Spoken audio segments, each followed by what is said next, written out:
네, 만나서 반갑습니다. 안동 빛으로 교회를 섬기고 있는 이정수 목사입니다. 이렇게 안성에 또 우리 심대현 목사님 불러주셔서 너무 감사하고요. 저는 이제 안동에서 담임 목회자로 목회한 지 한 10년 정도 됐습니다. 2013년 12월부터 이제 담임 목회를 하게 됐고요. 이제 한 10달 정도 지나면 이제 딱 1년, 이제 딱 만으로 10년이 되네요. 그리고 제가 부교육자 생활을 한 거는 이제 21살 때부터 이제 교육전사가 됐거든요. 그래서 굉장히 일찍부터 전사 생활을 시작했고, 부교육자 생활만 교육전사에, 전임 전도사에, 그리고 이제 부목사에 이렇게 해서 강도사, 저 때는 이제 강도사였습니다. 강도사하고 이제 부목사 이렇게 해가지고 한 13년 했고요. 이제 군대 가서도 이제 대대 군종병이었어요. 그래서 군대에서도 GOP 투입하는 강원도 양구에 있는 21사단 백두산 부대에서 군생활을 했는데, 거기서도 이제 뭐 반주를 제가 하니까 가자마자 이등병인데 군종병 시키더라고요. 그래서 이제 병장 이제 사수 이제 군종병이 곧 제대를 하니까 바로 군입대 하자마자 자대 배치 받고 바로 한 달 만에 대대 군종병이 돼서 GOP를 투입하게 됐죠. 그렇게 해서 GOP 생활은 이제 거의 매일 복음 전하는 생활을 하게 됐어요. 제가 소초마다 돌면서 초코파이나 뭐 따뜻한 차 타주면서 이렇게 복음 전하고 또 예수님 영접하거나 아니면 제가 축복기도 하거나 이렇게 생활을 했고요. 담임 목회를 시작할 때도 이제 제가 처음에 시작할 때 교회 이제 안동에 처음 가니까 한 35명? 예, 근데 이제 저희 가족이 애가 셋이어서 이제 5명이거든요. 5명 빼면 이제 30명입니다. 그래서 이제 30명, 35명 되는 교회인데, 2013년 그때 이제 2014년 이렇게 처음에 정말 가족같이 너무나 재밌게 은혜 가운데 이렇게 목회를 하고, 가자마자 이렇게, 이제 전 성도 다락방 뭐 이렇게 해가지고 이제 가정마다 다 거의 매주 신방하듯이 이제 나이 많으신 권사님 집에도 가고, 또 저 멀리 농사 짓는 논밭에 있는 그 집에 장로님 집에도 가고 이렇게 가서 다락방을 하고, 이제 그렇게 했는데 이제 점점 이제 정리가 돼서 이제 한 2-3군데 다락방은 지속이 되고 나머지는 이제 뭐 어쨌든 그렇게 됐고 했는데, 얼마 지나지 않아서 이렇게 한 가정 등록을 하더라고요. 그래서 뭐 제가 전도를 해서 등록이 된 건 아니고, 하나님의 은혜로 저는 동쪽에서 전도하고 뭐 현장 좀 다니고 뭐 이래 했는데, 하나님은 서쪽에서 이렇게 한 가정 보내시더라고요. 그래서 이제 교회 담임을 맡은 지 한 1년, 2년 지나니까 금방 40명, 50명 이렇게 됐어요. 그리고 이제 코로나 터지기 전에 보니까 100명, 110명 이렇게 되더라고요. 그래서 이제 그렇게 해서 코로나가 터졌고, 코로나 터졌을 때 참 감사하게도 이제 교회의 빚이란 빚은 다 갚았어요. 그리고 갚게 됐고, 또 감사한 건 이제 안동에서만 이렇게 교회 목회를 하다가 제가 정말 그 안동에 이제 넘버 5 안에 드는 큰 교회가 이렇게 새롭게 교회를 신축하면서 이제 나가게 됐어요. 그래서 구교회당이 땅이 500평에 교회가 아주 뭐 하여튼 공간이 크고 넓습니다. 이제 그런 교회인데, 우리 교회에 전화 와서 우리 보고 사라는 거예요. 근데 얼마에 하느냐? 15억에 사라는 겁니다. 근데 이제 그때 제가 이제 하나님께 진짜 기도를 드렸죠. 이제 그걸 물론 샀으면 정말 또 뭐 어떨지 모르겠지만 아마 좋았겠죠. 근데 그걸 사기보다는 영주에 있는 성도들 2가정, 3가정 있으신데, 이렇게 물론 평생 매주 안동으로 교회를 오실 수도 있죠.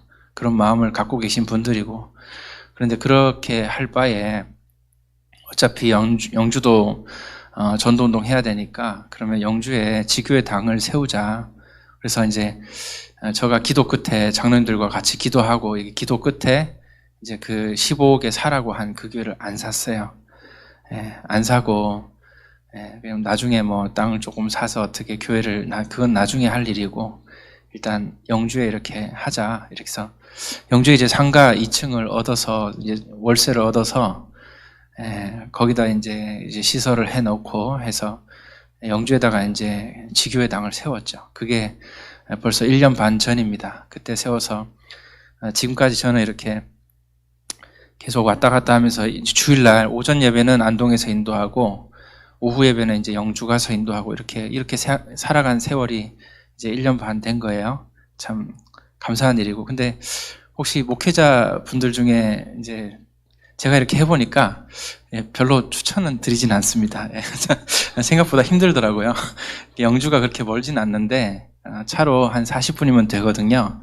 근데 이제 왔다 갔다 해보니까 굉장히 수고롭고 쉽지 않은 사역이고, 이제 문제는 왔다 갔다가 힘든 게 아니라 안동에 있는 성도들 이렇게 잘 돌보고 이렇게 은혜 가운데 교회 영적 분위기 이렇게 챙기고 이렇게 하는 게 생각보다 쉽진 않더라고요. 그래서 확실히 이렇게 빈자리가 있구나, 이제 그런 걸 많이 느꼈어요. 그래서 어쨌든 간에 저가 하나님 앞에 결단해서 이렇게 지교회당을 세워서 이제 곧 그 지교회당은 이제 우리 교회 전사님이 3분 계신데 그들 중에 이제 한 분이 아예 영주에 집을 얻었어요. 새로 결혼해서 신혼집인데 영주에다가 이제 아파트에서 집을 얻어서 이제 아예 그 지교회를 맡아서 이렇게 상주하면서 아주 전사님 우리 사역을 잘 하십니다. 그렇게 해서 사역을 하고 있고, 안동에는 이제 2분 전사님이 또 한 분도 새로 이제 결혼했고 또 한 분 있고 한데 그렇게 미션홈에 또 살면서 이렇게 안동에서 사역을 하고 있습니다.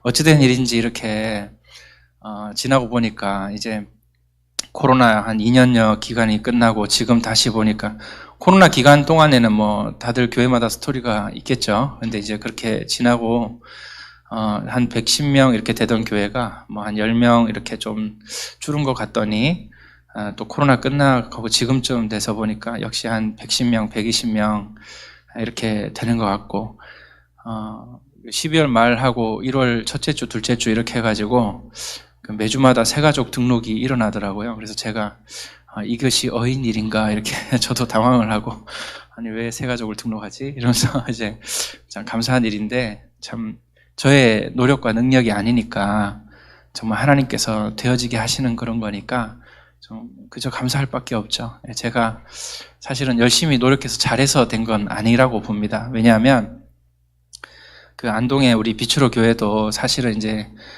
전임 목사님께서 이렇게 목회를 조금 이렇게 잘 안 되셨어요. 그래서 목회가 좀 어려우시고 이래서 이제 교회가 이제 한 50명 되는 교회였는데 40명, 30명, 한 20명까지 교회가 줄고 그랬다고 합니다. 그냥 그런 중에 이제 이 목사님이 한 6년 동안 6년, 7년 목회하시다가 이제 사임을 하고 가셨어요. 그래서 안동에 이제 담임 목회자 없이 10달 동안 그 영상으로 유 목사님 메시지 들으면서 10달 동안 있었다고 합니다. 있는데 그 20명 된 성도가 유 목사님 영상으로, 목회자 없이 영상으로만 예배드리는데 다시 40명 배가 부흥한 거예요. 할렐루야. 그래서 아니 목회자가 있을 때는 더 줄더니 목회자 없으니까 이제 교회가 다시 은혜롭고 평화롭다 이런 거예요. 그래서 이제 그렇게 하다가 이제 우리 안동의 교회 성도들이 간절히 기도하다가 이제 저를 하나님의 인도하심 아래, 또 제가 그때 대구 부목사였는데 인도하심 아래 이렇게 저도 결단하고 기도해서 이제 그렇게 가게 됐죠. 가서 이렇게 이제 사역을 하고 이렇게 지금까지 왔는데, 그러니까 제가 잘해서가 아니라 저는 이제 예를 들어서 기본만 해도 이런 말씀 드려서 죄송합니다. 앞에 전임했었던 목사님이 이렇게 조금 좀 잘 안 되시고 어려운 부분이 있었다 보니까 저는 대단히 잘한 거 아닌데 되게 좀 잘해 보였나 봐요. 그냥 목사님 되게 좋으시다 이런 느낌이 들었나 보죠.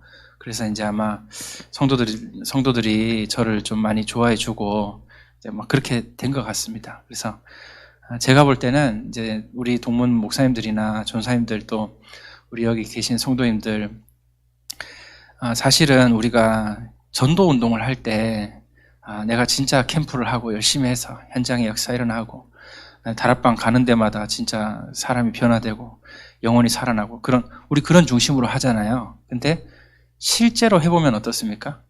그다지 그렇게 유 목사님처럼 역사가 잘 안 일어나요. 근데 우리의 신앙의 고백과 중심이 그렇게 하는 거예요. 근데 하나님은 어디서 응답 주시느냐? 우리가 동쪽에서 그렇게 사역을 하면 하나님은 복을 다른 데서도 열어주시고 그렇게 하시는 저는 믿습니다. 여러분도 그렇게 믿으십니까? 예. 그래서 오늘 이제 그냥 좀 제가 이렇게 앞에 서서 이제 말씀을 증거하지만 좀 겸허한 마음으로, 겸손한 마음으로 이 자리에 섰습니다. 제가 잘한 건 없고, 그래서 이제 교회가 막 성도가 110명, 120명 이렇게 되니까 저도 사실 좀 당황이 되고 부담스러워요. 이게 아닌데? 이러면서. 그래서 괜히 교회도 우리 임마누엘 교회랑 본당이 비슷하거든요. 예, 요 정도 크기 교회인데, 하여튼 뭐 100명씩 막 이렇게 예배 드리니까 막 복잡하고 그래요. 그래서 뭐 밥 먹을 때 되면 막 복잡하고 그렇습니다. 본당에다가 막 그 접시 들고 와서 앉아서 먹고 막 이래요. 예. 하여튼 뭐 건물은 오래됐고 뭐 조립식 판 내리고 우리 교회도 그런데 그래도 뭐 모이고 은혜롭고 좋습니다. 그렇게 행복하게 신앙생활을 하고 있습니다. 예, 그럼 우리 제 소개를 이렇게 간단히 이렇게 마치고요. 우리 출애굽기 3장의 말씀을 함께 나누시겠습니다. 예, 오늘 제가 여러분에게 좀 이 말씀으로 함께 은혜를 나누고자 합니다. 출애굽기 3장 14절에서 15절 말씀입니다. 출애굽기 3장 14절에서 15절 말씀입니다. 예, 다 같이 합독하시겠습니다. 시작. 하나님이 모세에게 이르시되 나는 스스로 있는 자이니라. 또 이르시되 너는 이스라엘 자손에게 이같이 이르기를 스스로 있는 자가 나를 너희에게 보내셨다 하라. 하나님이 또 모세에게 이르시되 너는 이스라엘 자손에게 이같이 이르기를 너희 조상의 하나님 여호와 곧 아브라함의 하나님, 이삭의 하나님, 야곱의 하나님께서 나를 너희에게 보내셨다 하라. 이는 나의 영원한 이름이요 대대로 기억할 나의 칭혼이라. 아멘. 자, 오늘 이 본문 말씀을 가지고 말씀의 제목은요.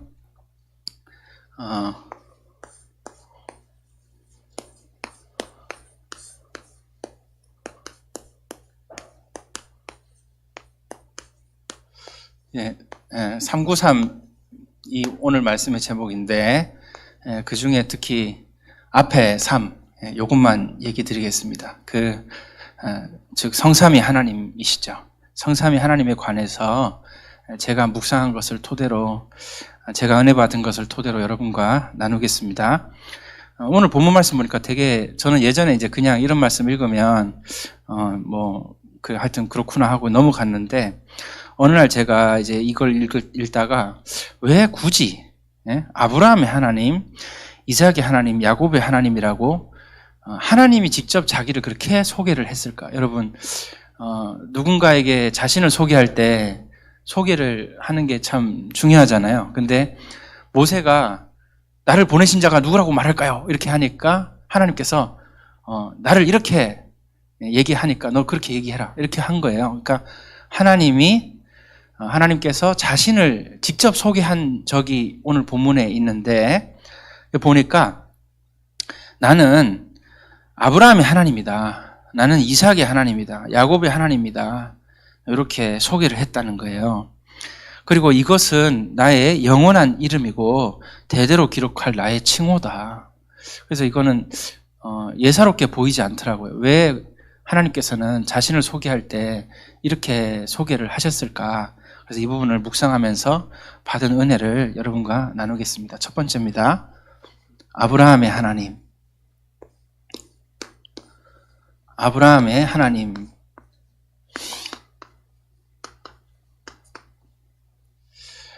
자, 아브라함이요, 하나님과 함께하는 제단 쌓는 삶을 살았다는 것은 여러분이 다 아실 겁니다.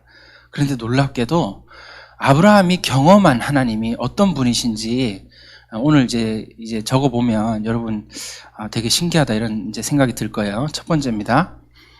아브라함은요, 부름을 받을 때부터 복의 근원이신 하나님을 만났어요.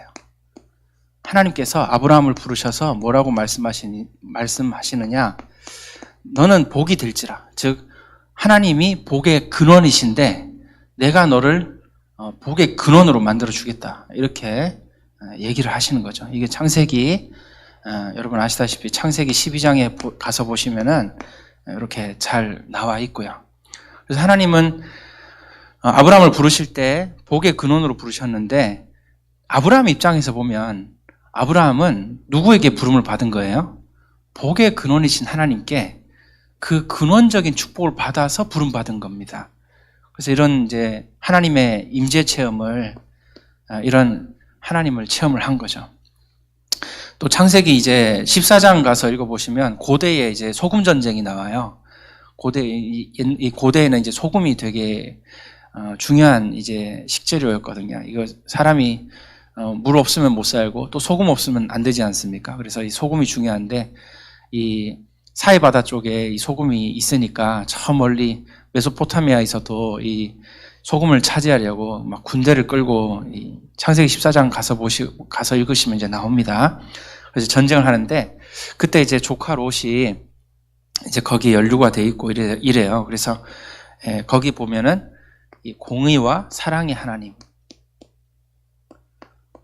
하나님께서 이 조카 롯을 이 구출하는 그 이제 사명을 이 아브라함에게 주시고, 아브라함이 나가서 조카 롯을 구출하는데, 사실은 아브라함이 318명의 가병이 있잖아요. 근데 사실 그거 갖고 택도 없죠. 그 상대는 연합군이에요. 그 메소포타미아에서 왔어요. 막 많이 데려왔습니다. 그러니까 그냥 싸우기는 당연히 안 되는 거죠. 근데 다행히 아브라함에게 지혜가 있어서 이렇게 기술작전으로 승리하는 그런 은혜가 있었고, 그래서 아브라함은 이 조카 롯을 해하려는 그 세력을 그 공의로 무찌르고 또 그 사랑으로 조카 롯을 구출해내는 그런 이제 인생 체험을. 근데 이게 이제 하나님의 모습과 많이 닮아 있어요. 그래서 창세기 14장에 하나님께서 우리에게 이렇게 행하시는 것을 우리가 이제 묵상해 볼 수 있잖아요.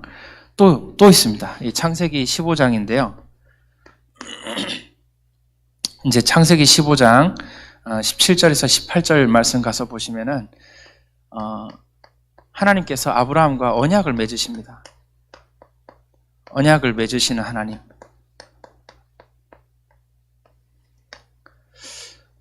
우리는 이제 하나님을 믿을 때 이런 하나님을 믿죠. 창세기 15장 17절에서 18절. 언약을 맺으신 하나님. 그래서 아브라함은 하나님께서 직접 이 쪼개놓은 고기 사이에 지나가시잖아요. 그래서 그걸 보면서 하나님은 이렇게 언약을 맺으신 하나님이시구나, 이걸 아브라함이 체험을 했고, 또 아브라함도 이 자신이 약속한 건 반드시 지키는 그런 아브라함입니다. 네 번째, 지금 창세기에 아브라함, 이삭, 야곱을 다 얘기해야 되니까 빨리빨리 하겠습니다. 네 번째, 말씀하시는 하나님. 하나님은 어떤 분이시냐? 하나님께서 아브라함에게 나타나셔서 말씀하시는 하나님이신데요. 창세기 15장. 성경 이제 여러분 나중에 가서 찾아보시면 되겠습니다. 창세기 15장 1절에 보니까 하나님은 말씀하시는 하나님. 또 보니까요, 하나님께서는 심판하시는 하나님이십니다. 창세기 19장에 가서 읽어보시면 하나님은 어떤 분이십니까? 하나님은 죄악의 관영함을 절대로 그냥 두지 않으십니다. 하나님께서는 봐주지 않으세요. 우리가 죄 가운데 거하거나 죄 가운데 거하는 것을 괜찮다고, 그건 우리 생각이지, 성경에 구약의 하나님, 신약의 하나님, 지금 하나님 다 똑같거든요. 하나님이, 구약의 하나님은 굉장히 공의의 하나님이고, 신약은 사랑의 하나님이고, 지금은 뭐든지 다 봐주는 하나님이 아닙니다. 그런 거 아니에요. 하나님은 어제나 오늘이나 영원토록 동일하시기 때문에 지금도 죄를 미워하시고, 지금도 이 우상의 이 신들을 성경의 표현 그대로 하자면 질투하시는 하나님이에요. 하나님은 불편한 하나님입니다. 왜? 하나님은 틀린 걸 틀렸다고 얘기하거든요. 우리는 그냥 하나님이 좀 봐주시면 좋겠는데 하나님 그런 분 아니에요. 절대 안 봐줍니다. 그래서 저와 여러분이 예수를 믿고 오래 믿고 전도자로 아무리 잘 살아도, 진짜 복음 깨닫고 누려도, 지금이라도 또 나가서 우리가 죄 가운데 거하고 안일하게 생각하고 교만하게 살고 이렇게 복음을 누리지 못하고 자꾸만 이 복음을 나의 이 죄악에 대한 핑계로 복음을 덮어버리고 이렇게 살면은 반드시 하나님의 이 진노하심이 임한다.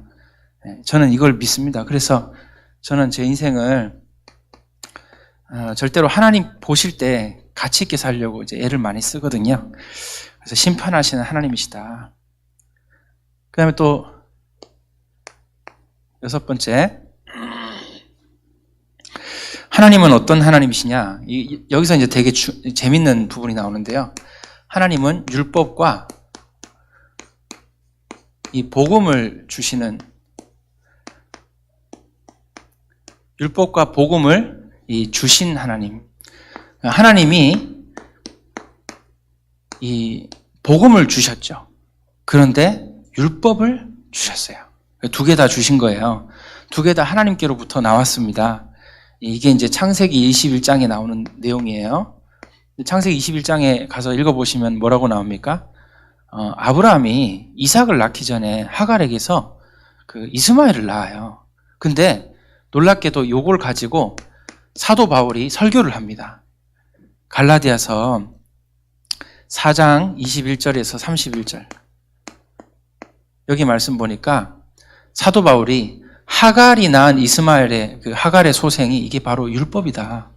마치 아브라함이 이스마엘과 이삭을 낳은 것을 빗대어 율법과 복음을 설명했습니다. 바울이요. 그러니까 놀랍게도 그냥 이 아브라함은 자기 후대가 없으니까 그래 그냥 뭐 이렇게 여종 하갈을 취해서 이제 자녀를 낳은 것뿐인데 아브라함이 뭐 율법 복음 이런 걸 생각하면서 한 건 아니죠. 그런데 놀랍게도 이것이 마치 하나님의 모습과 약간 이렇게 묘하게 일치하는 그런 부분이 있더라는 거예요. 그걸 이제 사도 바울이 설교합니다. 그래서 먼저 이 하갈에게서 이스마엘이 태어나고 그 뒤에 이제 이스마엘은 영원한 상속자가 아닙니다. 유일한 상속자가 아니에요. 이스마엘은 이제 나중에 폐하여집니다. 근데 하나님께서는 이삭을 이제 유일한 상속자로 세우시죠. 그래서 이제 이렇게 이삭은 이제 복음을 의미하는 거예요. 이렇게 아브라함이 이걸 체험을 했어요. 그 다음에 가장 놀라운 사실은 자신의 아들을 아브라함이요 어떤 하나님을 체험을 하고 또 어떤 인생을 살았냐면 아브라함은 이제 믿음을 가지게 됨으로써 자신의 아들을 아낌없이 드리게 됩니다.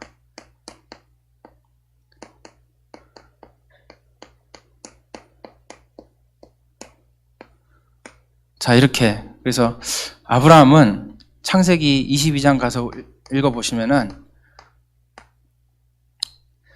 자신의 아들을 바쳐라.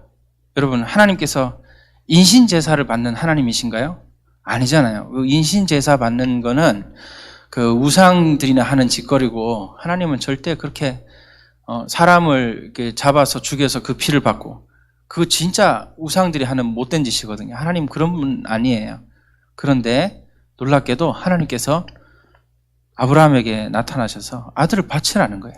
근데 더 놀라운 사실은 아브라함이 눈 하나 깜짝하지 않고 바로 그 다음날 아침 일찍 일어나서 자신의 아들을 바칩니다. 근데 이 아들이 사실은 죽었다고 봐야 돼요.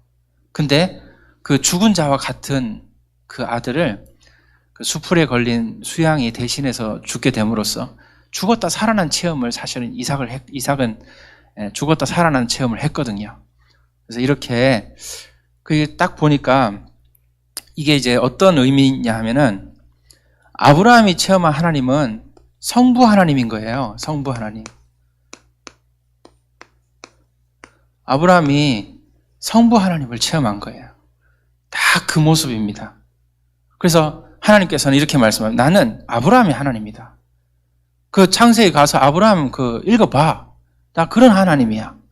이렇게 말씀하신 자기를 소개할 때. 자, 그 다음입니다. 두 번째, 이삭의 하나님.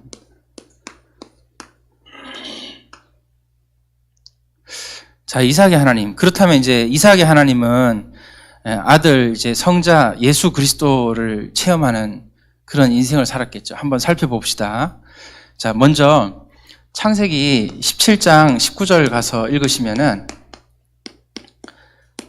이삭이 태어나는 것에 대한 얘기가 나와요. 근데 놀라운 사실은 이삭은 독생자 외아들로 태어납니다.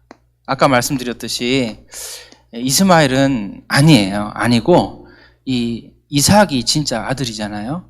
그래서 이삭은 외아들로, 아들이 아브라함에게 아들이 하나밖에 없어요. 이삭. 물론 이제 그 뒤에 아브라함이 후처를 얻어서 또 뭐 여러 낳고 이렇게 했지만 그건 그 뒷이야기고, 어쨌든 이제 이삭이 이제 외아들로 태어나죠. 근데 놀라운 사실은 이게 예수님의 탄생과 약간 비슷해요. 한번 적어 보겠습니다. 이삭이 태어날 때 천사가 찾아와서 이삭이 태어날 거다 이렇게 예언을 합니다. 예수님 나실 때도 그랬거든요. 이렇게 예언이 있었고, 그 다음에 이삭이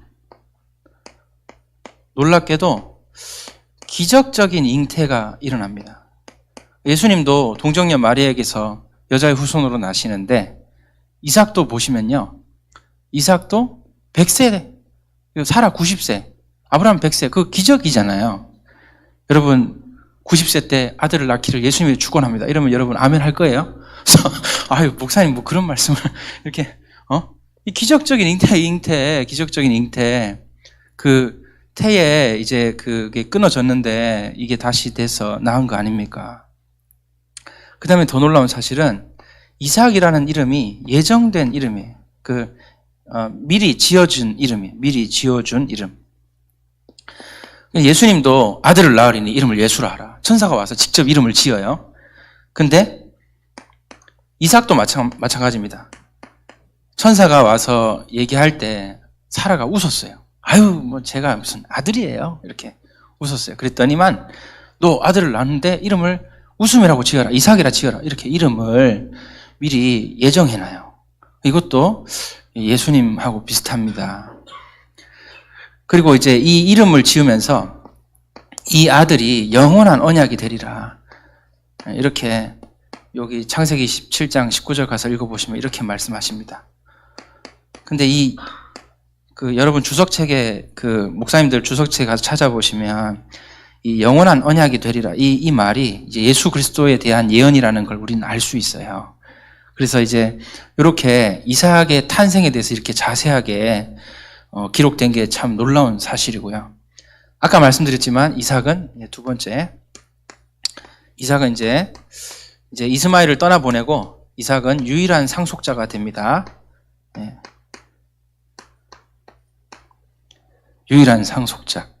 이거는 이제 창세기 21장 10절 가서 읽어보시면 나옵니다. 이스마엘 떠나보내요. 이제 이삭이 유일한 아들이 상속자입니다. 창세기 21장 10절. 자, 그 다음에 또 보시면 세 번째입니다.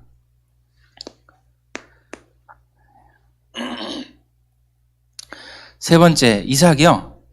창세기 22장 가서 읽어보시면 이제 창세기 22장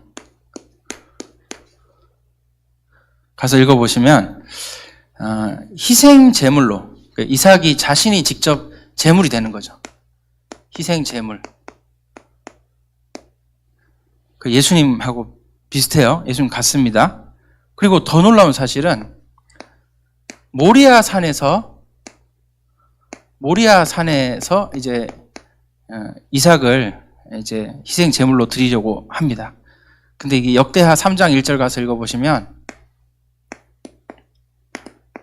역대하 3장 1절 가서 읽어보시면 이 모리아 산이 어디냐? 여기가 성전이 있는 그 산이에요. 이 산 바로 옆에 갈보리 산이에요. 예수님께서 잡히시사 십자가에 달려 돌아가신 그 산입니다. 그 모리아 산이 이제 지명을 보시면은 그 성전이 있는 자리에, 여기가 아리우나의 타작마당이 되고, 여기 이제 요 자리에 솔로몬 성전이 세워집니다. 그리고 그 바로 옆에 갈보리산, 우리가 갈보리 하잖아요. 거기가 이제 예수님이 십자가에 달려 돌아가신 곳이죠. 자, 이렇게 됩니다. 그리고 놀라운 사실은 이곳으로 가는데 사흘길을 갑니다. 이삭이 사흘길을 걸어갑니다. 아버지 아브라함과 함께.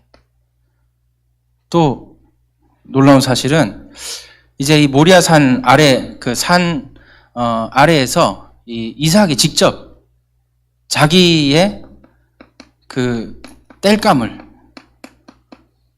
지고 갑니다. 근데 마치 예수님께서 자기가 달려 죽으실 나무 십자가를 지고 가는 거랑 비슷해요. 그리고 너무너무 이렇게 묘하게 유사한 거죠. 그 다음에 이삭은 준비된 제물이었고요. 자, 5번째 가서 보시면 이제 이 사건이 있어요. 수양이 대신해서 죽잖아요. 그리고 이삭은 거의 죽은 자와 마찬가지예요. 다시 살아난 것을 의미하죠. 여기서 대적의 문을 얻으리라 이렇게 하나님께서 약속하십니다. 언약을 주시는데 예수님의 죽으심과 부활하심으로 모든 사단의 권세가 깨졌지 않습니까? 그게 마치 딱 연결되는 거예요. 천하 만민이 복을 얻으리라. 천하 만민이 복을 얻으리라. 그래서 이 사건이 있은 후에 천하 만민, 예수님의 십자가의 죽으심과 부활로 말미암아 이제 천하 만민에게 이 복이 전달되는 것이죠.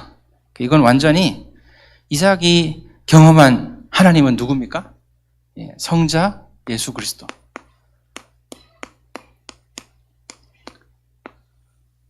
경험한 것이죠. 자, 근데 더 놀라운 사실이 있어요. 여러분, 그 성경에 그 어떤 개인의 결혼식에 대해서 자세하게 기록된 성경이 이삭이 독보적입니다. 창세기 이제 24장 가서 읽어보시면은 놀랍게도 1절부터 67절, 세상에 이걸 얼마나 자세하게 기록했는지 1절부터 67절까지 이렇게나 많이 기록해놨어요. 이삭의 결혼식이 이렇게나 중요한가요? 그래서 아브라함이 이제 자기의 이렇게 늙은 종 허벅다리에 손을 넣고 너 꼭 내 말 들어라 하면서 너 저기 그 바단 아람으로 가가지고 거기서 이렇게 해서 찾아서 와라. 신부감을 데려오라는 거예요. 그래서 준비된 거룩한 신부를 데려오라는 거예요. 그래서 이제 데려온 게 리브가잖아요. 레베카, 리브가를 데려왔어요. 여러분, 리브가가 이삭에게로 시집 들어오는 나이가 제 찾아보니까 나이가 13세에서 15세, 6세 정도예요. 그러니까 진짜 이 어린 리브가가 나는 저기 외지에서 온 사람 따라서 나 결혼하러 갈란다 이렇게 된 거예요. 그래서 아주 또 나이도 어린 그런 신부예요. 어쨌든 간에 뭐 옛날엔 하여튼 그랬는지 어쨌든 이 어린 이 리브가가 이제 따라서 이렇게 준비돼서 이렇게 거룩한 신부로 오게 되는데 이 신부를 맞이하는 이삭이 재미난 사실은 집에 있으면 되잖아요. 집에서 기다리고 신부가 오면 맞이하면 되잖아요. 근데 그게 아니에요. 길 중간에 나가 있어요. 마치 지금의 결혼식과 같아요. 지금 그 신부 입장 나오면 중간에 신랑이 가서 이렇게 기다리면 이제 장인어른하고 이렇게 인사드리고 팔짱 이제 신부랑 이렇게 팔짱 끼고 이렇게 나와서 주례자 앞에 서잖아요. 중간에 딱 그렇게 하듯이 이게 이제 마찬가지. 이게 왜 이렇게 중요하나 제가 봤더니 이게 이제 이삭의 결혼식을 이렇게 자세하게 이삭의 결혼에 관해서 이제 썼는데 예수님이 마지막에 이제 어린 양의 혼인 잔치와 신부가 준비되잖아요. 그 예수님의 재림시에 이 종말의 마지막에 일어날 이 혼인 잔치가 바로 이와 같아요. 예수님께서는 공중에서 셋째 하늘에서 이렇게 내려오십니다. 왜 내려오시죠? 신부 맞이하러. 그럼 이제 우리는 이 땅에 교회들이 이제 순결한 교회들이 거룩한 신부거든요. 들려올림을 받아요. 이게 뭡니까? 휴거예요. 휴거. 그래서 이제 마지막 때 이런 일이 일어난다고 분명히 성경에 많이 얘기해놨어요. 휴거. 여러분, 휴거 이런 거 믿으셔야 돼요. 이게 어디서 뭐 어떤 목사가 어떤 교회에서 뭐 다락방 아닌데 뭐 휴거 얘기하고 종말 얘기하면 이상한 거야 듣지 마. 근데 여러분 성경대로 믿는 게 정상이거든요. 그래서 반드시 일어날 이 휴거 이런 것 때문에 그 3단체는 지금 다 거짓말을 만들어 놨어요. 여러분 휴거돼서 다 올라가면 3단체는 뭐라고 거짓말 해야 되죠? 외계인이 데려갔다 이런 거짓말을 하려고 미리 외계인 코드를 다 만들어 놓은 거예요. 얼마든지 이 사람들은 거짓말을 할 거예요. 왜냐하면 3단체도 성경을 믿거든요. 그러니까 휴거돼서 올라가면 어쩔 건데 사람들이 다 와 성경대로 휴거되네 이래 믿으면 안 되잖아요. 그러면 그들을 도둑질하고 죽이고 멸망시킬 수가 없잖아요. 그러니까 사람들이 성경대로 휴거되어 올라가는 그런 일이 일어나면 이제 외계인이 데려갔어 이렇게 거짓말을 기가 차게 찰지게 해놔야 돼요. 그러면 사람들이 이제 원래 안 믿는 사람들이 그것도 안 믿는 거죠. 무슨 휴거야 외계인이 그랬나 보지 이러고 안 믿는 거예요. 그 다음에 휴거가 되어 일어날 때 무슨 일이 일어나느냐, 죽은 자의 부활이 같이 일어나요. 그러면 죽은 자의 부활이 일어날 때 3단체는 뭐라고 거짓말을 해야 될까요? 좀비 영화 지금 열심히 만들어서 트는 거예요. 사람들이 그런 창작물을 만들 때 외계인 코드, 좀비 코드, 유전자 변형 코드 뭐 이런 거 계속 나오는 이유가 마지막 때가 다 되어 간다 이런 신호이기도 합니다. 그래서 좀비 얘기 뭐 엄청 합니다. 그리고 또 마법 이런 이야기 많이 하는 거예요. 자, 그래서 이제 이렇게 결혼 얘기가 나오고, 그래서 여기 예수님께서 공중에서 우리를 맞이하시고요. 다시 올라가셔서 여기서 7년 동안에 혼인잔치가 일어나고, 여기 이 땅에는 7년 대환란이 일어납니다. 그리고 난 뒤에 이제 마지막 시간표가 다 끝나면 예수님께서 만왕의 왕으로, Lord of Lords, King of Kings, 마지막 때 만왕의 왕으로 이 땅에 이제 오시죠. 우리가 주와 함께 왕노릇하게 되고, 이 땅에는 천년 동안 예수님께서 참된 왕으로서 이 땅에 왕의 나라가 이루어지는 것이죠. 이렇게 이제 성경은 마지막 때 스케줄까지 다 나와 있다. 자, 그러면 이제 두 번째까지 했습니다. 이제 세 번째.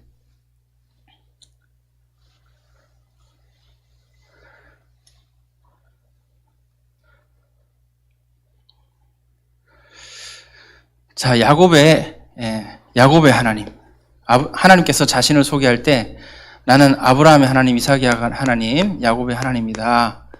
이렇게 소개하십니다. 그럼 야곱의 하나님은 여러분 이미 예상하셨겠지만 성령 하나님을 야곱이 체험하고 또 야곱이 실제로 성령 하나님을 이렇게 누렸다. 이렇게 우리가 볼 수 있겠죠. 한번 살펴보겠습니다.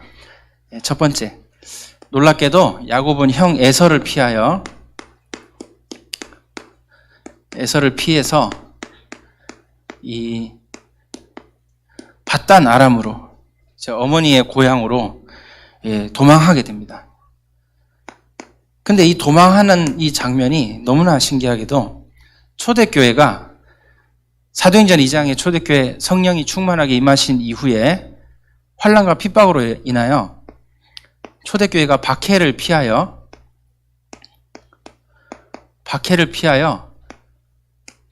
전 세계로 흩어지는 것과 같아요. 이 초대교회가 성령이 임하신 이후에 복음을 전파하잖아요. 근데 놀랍게도 박해 때문에 피해서 흩어지게 됩니다. 근데 이게 야곱의 경험과 비슷해요. 그래서 야, 이거 신기하다. 이렇게 여러분 여기까지만 얘기 들어도 아마 우와 이런 소리가 나와야 아마 속으로 하고 계시겠죠? 네. 네.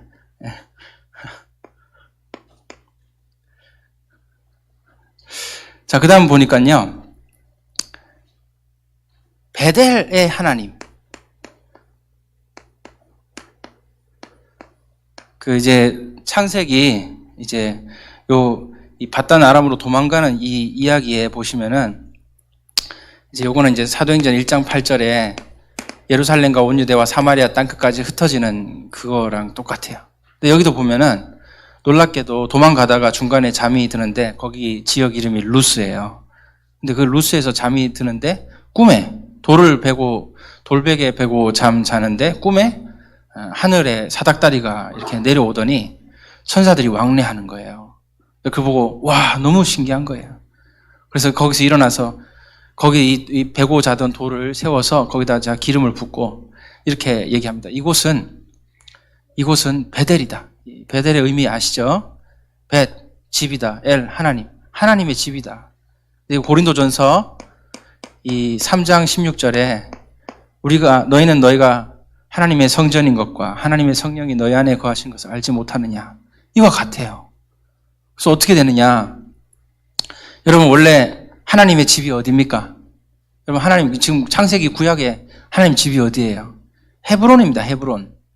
다윗 시대에 이제 성전 짓겠다고 수도를 삼고 수도를 옮긴 게 예루살렘이고요. 아브라함 시대 때는 집이 어디냐? 헤브론이에요. 그러니까 이 헤브론이 어디입니까? 안악산지잖아요. 안악산지 이 헤브론. 여기가 하나님의 집이라고 얘기를 해야 돼요. 근데 이 야곱은 희한하게 쥐가 간 데가 하나님 집이래. 하고 자기 가는 곳마다 하나님 집이라는 거예요. 거기서 하나님의 임재를 체험한 거예요. 사닥다리가 내려오고 하나님 임재 체험해서 아 여기가 하나님 집이구나 깨달은 거예요. 그래서 이곳의 이름을 베델이라고 하자. 지금까지 여기는 베델입니다. 그래서 성경에 이 지역의 원래 이름은 루스더라 이런 얘기까지 다 나와요. 그래서 여기 이 베델. 그래서 야곱은요 그 이후로 가는 곳마다 자기 가는 곳이 하나님 계신 곳이라고 믿어요. 성령께서 우리가 가는 모든 곳에 함께 하시는 것과 같습니다. 이렇게 되고요. 그 다음에 더 놀라운 사실은 자 21년 동안 이곳에서 이제 이렇게 이제 삼촌 라반의 그 양떼를 돌보고 엄청 고생하고 일을 많이 하죠. 근데 돌아올 때 12아들을 얻게 돼요. 12아들. 그 12아들은 마치 12제자가 일어나는 것과 같다 이렇게 보여지고요. 그리고 더 놀라운 사실은 12아들뿐만 아니라 큰 무리를 이루어서 중요한 건 이제 돌아오게 됩니다. 21년 뒤에 이 야곱이 다시 자기의 고향으로 돌아오게 돼요. 자, 돌아오는 이 얘기가 마치 마태복음 24장 14절 같아요. 온천하의 복음이 증거된 이후에 그제야 끝이 오리라. 이 하나님의 복음이 온 땅에 편만하게 막 흩어져서 전파됩니다. 2000년 동안. 그리고 난 뒤에 곳곳마다 제자들 막 일어나요. 여기 제자들이 막 일어나요. 우리는 가는 곳마다 그곳이 하나님의 성전이요. 우리는 가는 곳마다 주의 나라 임하시는 놀라운 체험을 하며 우린 지금도 이 대한민국 땅의 안성에서 우리 함께 모여서 예배드리고 있어요. 근데 놀랍게도 마지막에 이 모든 시간표가 다 이루어지는 다시 이 예루살렘으로 돌아가는 이런 일이 일어나는 거죠. 그래서 이게 성령께서 이렇게 전 세계에 복음이 전파되도록 이방인의 때가 다 채워지면은 이제 마지막에 다 돌아와서 이제 유대인들이 다시 예수를 믿고 이제 돌아오게 되는 이런 일들을 이제 성경에는 나옵니다. 자, 그럼 이제 결론입니다. 자, 우리 다시 말씀을 이제 정리하겠습니다. 하나님께서는 자신을 소개할 때 나는 아브라함 하나님, 이삭의 하나님, 야곱의 하나님이라고 소개합니다. 이것은 영원한 나의 칭호다 이렇게 얘기하십니다. 놀랍게도 이 세 사람은 성부, 성자, 성령 하나님을 체험합니다. 그 인생이 그렇고 그들의 인생 스토리가 그런 걸 드러내고 있어요. 그냥 뭐 잘 모르고 살아도 이렇게 사라졌어요. 이렇게 된 거고 우리도 마찬가지죠. 우리는 그러면 어떻게 성삼위 하나님 누리셔야 되겠습니까? 중요한 건 여러분의 인생 스토리가 성삼위 하나님을 드러내는 그런 스토리가 되시기를 예수님 이름으로 축복합니다. 그렇잖아요? 이렇게 살라는 거예요. 아브라함이 그렇게 살았고 이삭, 야곱이 그렇게 살았다는 거예요. 그러면 이제 궁금하실 거예요. 여러분 그럼 요셉은 뭡니까 목사님? 네, 요셉까지 알려드리겠습니다. 요셉의 인생 스토리가 어떤 거냐 잘 보세요. 요셉의 인생 스토리가 바로 성부, 성자, 성령. 그리고 요셉은 노예생활, 감옥생활 하는 엄청난 고생의 인생을 살아요. 근데 그 고생의 길이 고생이 아니죠. 아시죠? 여기서 요셉은 임마누엘 누리는데 한마디로 요셉은 상구삼을 누리는 거예요. 그래서 요셉의 인생이 고생하다가 마지막에 어떤 일이 일어나요? 마지막에 극적인 승리를 맛봅니다. 요셉은 갑자기 노예 신분, 감옥 죄수 신분으로 있었던 요셉이 갑자기 총리의 신분이 되는 거예요. 이건 정말 극적인 승리 아닙니까? 그래서 요셉이 체험한 인생의 스토리가 뭐냐? 바로 오늘날 교회들이 이 체험하는 것과 같다. 요셉은요, 성부, 성자, 성령 하나님을 다 같이 다 체험하는 거예요. 왜? 계속 앞에 자기 조상들에 대하여 얘기를 듣잖아요. 그렇게 체험하면서 요셉이 인생을 살아가는데 이것이 오늘날 교회들의 스토리와 같아요. 뭐 중세시대 천년 암흑기 다 지나가고 수많은 박해와 복음이 사라져 가는 것만 같은 그런 어려움의 역사와 스토리가 계속 진행되다가 결국에 마지막에 우리 모든 그리스도의 몸된 교회들이 진짜 마지막에는 이렇게 극적인 승리를 이루게 되는 것입니다. 어때요? 하나님의 스케줄 멋있지 않습니까? 이게 하나님의 시간표고 이게 하나님의 무한세계 안에 설계되어 있는 스케줄이에요. 그래서 이렇게 여러분 인생을 살아야 되는데 요셉처럼 이제 하시면 돼요. 이 아브라함, 이삭, 야곱을 여러분 이제 많이 묵상을 하시는데 요셉을 보시면은 요셉은 어떻게 합니까? 어떤 어려움이 있어도 무조건 임마누엘. 아무리 힘들어도 항상 하나님과 24시간 함께. 그래서 24시. 24시를 넘어 25시. 이렇게 살게 되는 것이죠. 이게 영원한 축복 아닙니까? 그래서 요셉은 이런 인생 스토리를 가지게 되었다. 그래서 창세기만 읽어도요, 여러분 성삼위 하나님 다 누리게 돼 있어요. 그러면 그 앞에 아브라함 이전에 창세기 1장부터 11장까지만 봐도 이미 역사의 시간표 다 나와 있어요. 아니, 창세기 1장만 봐도 끝난다니까요. 창세기 1장부터 3장까지만 봐도 복음 다 깨달아 버려요. 얼마나 성경은 놀라운 책인 줄 아십니까? 성경 어디를 펴도 예수 그리스도 나오죠.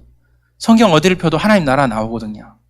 성경 어디를 펴도 역사를 봐도 시편을 읽어도 잠언의 솔로몬의 지혜를 들어봐도 아, 이게 복음이구나 하고 깨닫게 되게 되어 있습니다. 그러니까 여러분 간단해요. 우리가 진짜 우리 다락방 너무 좋은 게 완전 복음이에요. 완전 복음. 여기서 복음을 딱 듣고 여러분이 묵상을 하셔야 돼요. 묵상. 이렇게 묵상을 해서 여러분의 인생에 실제 이렇게 성삼위 하나님을 누리며 그렇게 승리하는 인생을 사시기를 예수님의 이름으로 축복합니다. 마지막으로 호세아 6장 3절 읽어드리겠습니다. 호세아 6장 3절. 그러므로 우리가 여호와를 알자. 힘써 여호와를 알자. 그의 나타나심은 새벽빛같이 어김없나니 비와 같이 땅을 적시는 늦은 비와 같이 우리에게 임하시리라.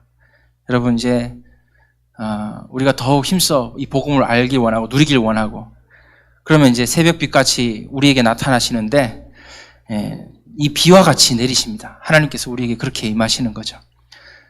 이렇게 복음을 누리시길 바라고 특히 우리 귀한 동문 목사님들이나 우리 귀한 사역자, 우리 전사님들은요 제가 정말 부탁하고 싶은 게 있는데 우리가 현장을 사역하고 사실 많이 바쁘거든요.